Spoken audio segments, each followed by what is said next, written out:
mewujudkan ASN cakap digital di era transformasi. Di tengah arus perubahan yang serba cepat, ASN dituntut tak hanya mampu bekerja, tapi juga cakap dalam teknologi.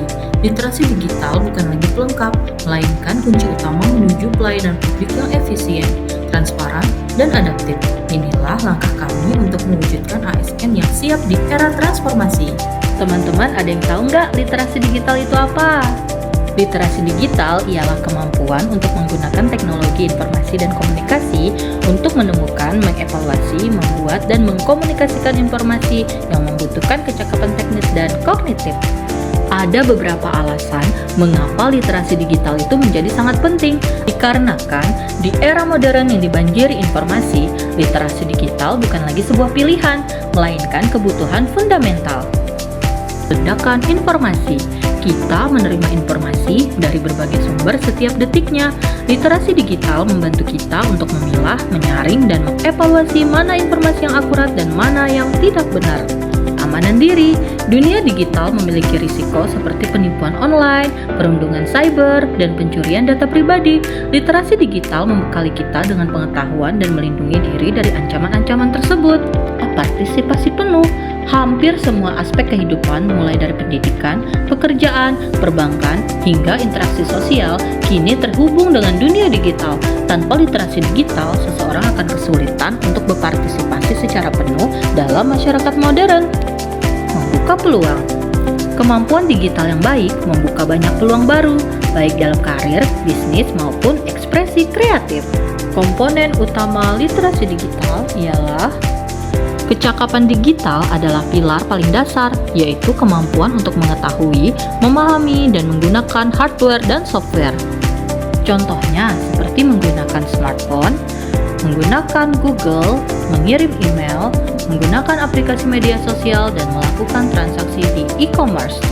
Budaya digital ialah kemampuan untuk membangun wawasan kebangsaan dan nilai-nilai Pancasila dalam perilaku di dunia digital.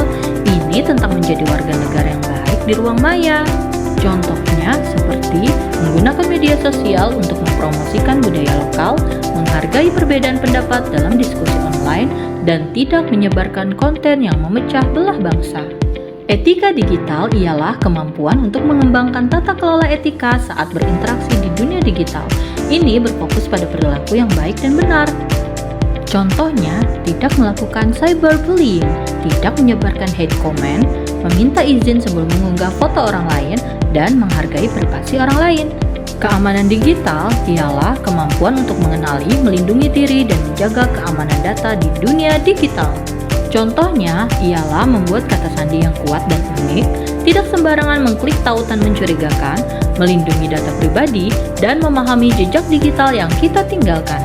Jadi teman-teman, pada akhirnya literasi digital bukan hanya tentang teknologi, ini tentang bagaimana kita menjadi manusia yang lebih baik di era digital. Sebagai ASN, kita adalah motor penggerak perubahan. Dengan literasi digital yang kuat, kita bukan hanya siap menghadapi tantangan, tapi juga siap bertransformasi, melayani dengan lebih baik, transparan, dan inovatif.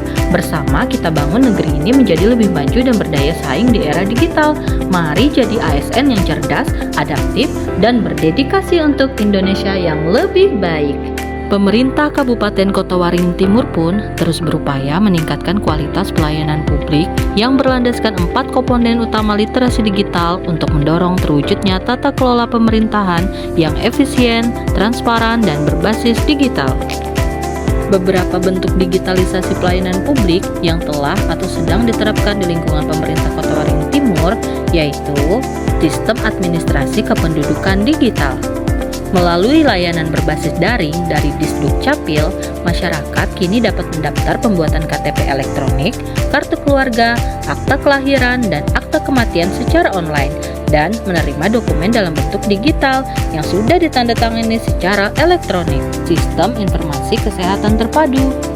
Dinas Kesehatan Kotim mulai menerapkan aplikasi Smart Sehat yang terkoneksi dengan Satu Sehat Kemenkes yang mempermudah puskesmas dalam penyusunan laporan kesehatan secara cepat dan akurat, serta sudah terintegrasi dengan BPJS Kesehatan yang memudahkan peserta BPJS Kesehatan mengakses layanan kesehatan.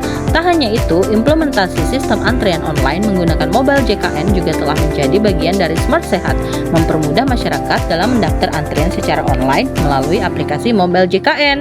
Aplikasi pengaduan masyarakat. Masyarakat dapat menyampaikan pengaduan, kritik, atau saran terhadap pemerintah melalui web, medsos, atau aplikasi SP4N Lapor, layanan aspirasi dan pengaduan online rakyat. Laporan akan langsung masuk ke instansi terkait sehingga mempercepat penanganan masalah publik. Sistem perizinan berbasis online. Melalui Dinas Penanaman Modal dan Pelayanan Terpadu Satu Pintu, Pemkab Kotim telah menerapkan online single submission untuk pengurusan izin usaha dan non-usaha. Sistem ini terintegrasi dengan pusat dan dapat diakses 24 jam. Pelaku usaha kini tidak perlu datang langsung ke kantor perizinan, cukup melalui aplikasi atau website. Digitalisasi monitoring PJU. Dinas Perhubungan mulai menjajaki pemanfaatan CCTV untuk pengawasan lalu lintas dan PJU, serta pemanfaatan sistem informasi geografis dalam hal meningkatkan tata kelola dan layanan penerangan jalan umum secara lebih efektif, efisien, dan transparan. Program ini diberi nama Sitrang Masif, Sistem Terintegrasi Penerangan Jalan Umum berbasis Sistem Informasi Geografis, Platform Edukasi dan Sosialisasi Digital. Banyak dinas telah aktif menggunakan media digital seperti penggunaan sosial media untuk sosialisasi program, webinar dan pelatihan online untuk ASN maupun masyarakat, dan website resmi OPD yang berisi layanan, formulir, dan pengumuman publik, tanda tangan elektronik, dan surat digital. Sejumlah SKPD di Kotim mulai menggunakan tanda tangan elektronik untuk dokumen resmi dan surat menyurat antar OPD melalui sistem digital yang efisien dan ramah lingkungan. Sistem informasi kepegawaian terpadu. Dibuatnya aplikasi absensi digital yaitu e-personal, e-kinerja ASN untuk mencatat capaian kerja harian dan penilaian kinerja berbasis sistem, dan penggunaan SIMPEK, Sistem Informasi Manajemen Kepegawaian, oleh BKPSDM Kotim. Transformasi digital di Kabupaten Kota Waringin Timur bertujuan untuk meningkatkan kemudahan akses layanan, memotong birokrasi, dan memberikan pelayanan yang lebih prima kepada masyarakat. Sekian dari kami, semoga bermanfaat.